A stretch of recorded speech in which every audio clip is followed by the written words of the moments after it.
All right, so let me tie this all together for you. People are debating if Manning is a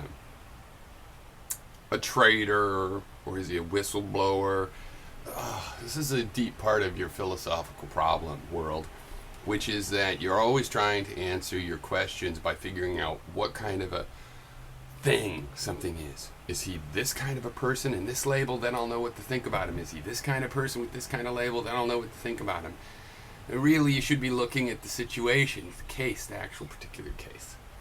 Now, I say it's obvious that he's more of a whistleblower than a traitor because he released information to the American public, to the world public.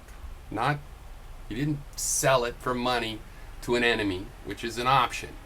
And the same thing with Snowden. It's very interesting. It's like, to me, the important thing about Snowden is like, this guy doesn't even have a high school education. He wasn't even high up in the NSA. He wasn't even in the NSA. He's just a contractor. Why does he have access to this? This is the biggest leak, quantity-wise, in the history of the United States. Why did he have access to that information? Did that ever occur to you? And if he was a traitor, he would just give it to our enemies. He wouldn't give it to everybody, right? Because just like people are saying, well, it hurts us for them to know this information, our enemies. Well, and it hurts our enemies for us to know that they know it. So if he wanted to help our enemies, he would have secretly told them. And guess what? I'm sure that has happened. I'm sure there are people in Snowden's position that have sold it for money, that have access to all this information. It's ridiculous. They're not even being careful. Everybody's going, oh, they got to know this. They're not even being careful. They don't stop the Boston bombing, right? It isn't helping. They're not in control of the information. They're just in possession of it, which means they're in a position to exploit the information, and they're not actually using it for what they say they're using it for. Just the way they approach the problem prohibits them from actually using the information for the reason that they're supposedly, supposedly justified in keeping this information from us, and the fact that they're even taking it. The thing is, it's related to me. It's like, people know it's famous now about pedophilia in the Catholic Church. In the liberal circles that I was growing up in, this was well known, in the 70s, 80s, and longer. This is an old problem.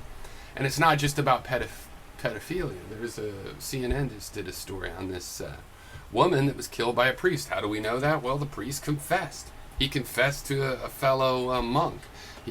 And the church already knew at that point. That's why he had been sent to that particular monastery. They knew and they covered it up. Why? You might think, well, they're a bunch of pedophiles. They like covering up pedophiles. They'll cover up any crime. That's the tradition. Why? Well, it's the same reason that the people covered up for Sandusky. They didn't want it to hurt the reputation of the organization. The Catholic Church did not want other priests who were supposed to be infallible and totally trustworthy to be rendered to any possible suspicion, right? And that's the argument against leakers. Oh, it's always question. Oh, but it hurts the United States. To me, if the thing revealed is illegal, then the person, the whistleblower, should be protected, whether they're in the military or anything. If it was illegal, now that might mean they're taking a risk, because then a court will find out if it was illegal, and when the court goes, no, that's fine, then you're in trouble. But it ought to matter if it's illegal. Now, when they came out with the Abu Ghraib, whatever it is, photos and all that torture, obviously illegal, just prima facie, easily to see that it's illegal. People said the same thing. Oh, but they shouldn't put it out. They're just trying to make America look bad.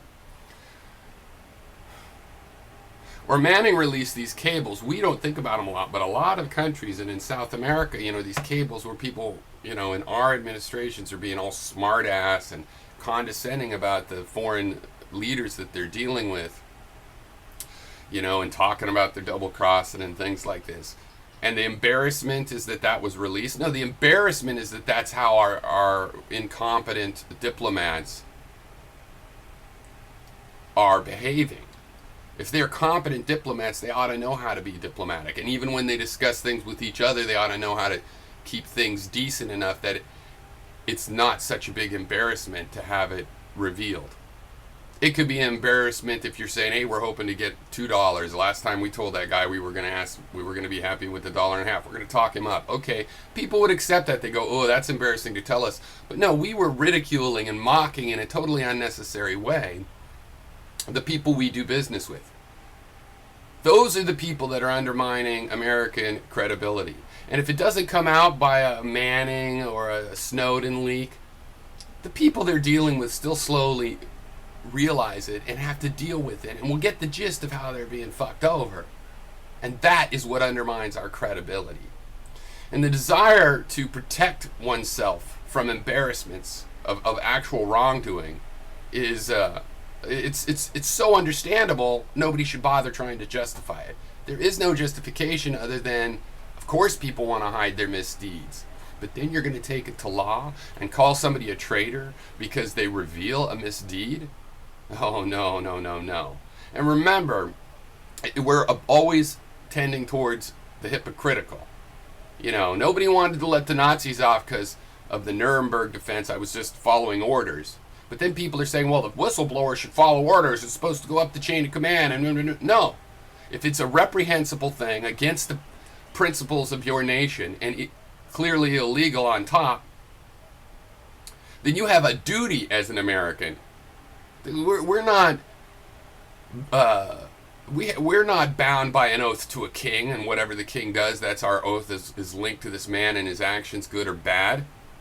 We're linked to constitutions and to each other. We're not Nazis that could say, well, we did the right thing because we followed orders. No, sorry, this is America. Following orders isn't automatically the right thing.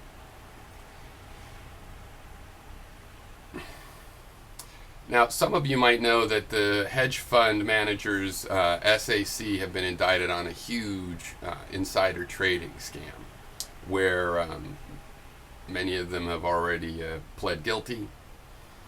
But what came to my attention in following the story of it is Stephen Cohen, the CEO of SAC. He makes $600 million a year.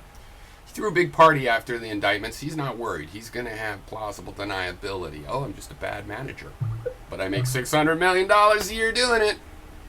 Now, I don't think anybody needs to make $600 a year. $600 million, dollars a year. And I think that what's justified is similar to this, to justifying cover-ups. It's like, well, you need to do that to motivate things. Like people want, the hard jobs. Not everybody's good at being a brain surgeon. You got to pay them more to, attract the people that are capable of it. But do we really want to pay $600 million to attract people capable of screwing us for billions and billions and billions more? I mean, they're just taking a cut of what they really ripped us off for. There's no social benefit. Why do poor working class American conservatives recoil at the thought, oh, you're socialist. You make $600 million because it's a free market. What good does it do them? Well, it's the same answer as what good does it do an honest priest to protect a murderous priest and keep it under the rug? Because that honest priest would have to go from having an inhuman, godlike reputation down to a somewhat human one. From there's no way he could do anything wrong to, well, he might be a good guy not doing anything wrong, but it's possible for him to do that. And he doesn't want that little thing. He'd rather let a criminal walk free and protect a criminal. And it's the same thing with your working class conservative. They want to protect the dream that they could have a kabillion, a million, a billion dollars as well. But I don't care about that.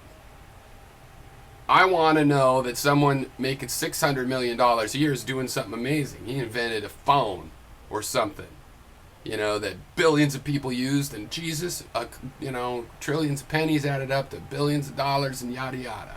And I go, okay.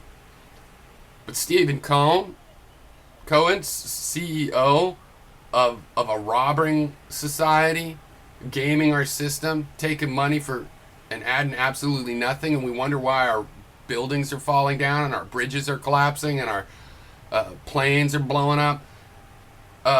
Could it be that this money is going to nothing, just down a drain, where it ends up in Stephen Cohen's pocket so he can figure out and fund yet another scam to make yet another $600 million a year? Now, if we ever had an income cap in the U.S. of any, or a net worth cap, I do not believe the government should take the money. The government's the last entity that would execute such a system correctly or spend that money correctly. You just get Stephen Cohen would be in the government instead, and he'd be taking his graft that way.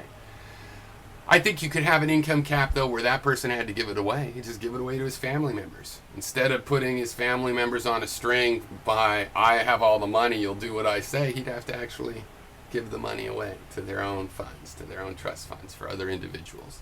And I'd rather see that. You know, I'm not saying I want to game the system and figure out where all the pennies are supposed to end up. And if somebody ends up, it's like, oh, they're all dropping on me. Why? Well, I invented engines, you know. I don't want to game that part of the system.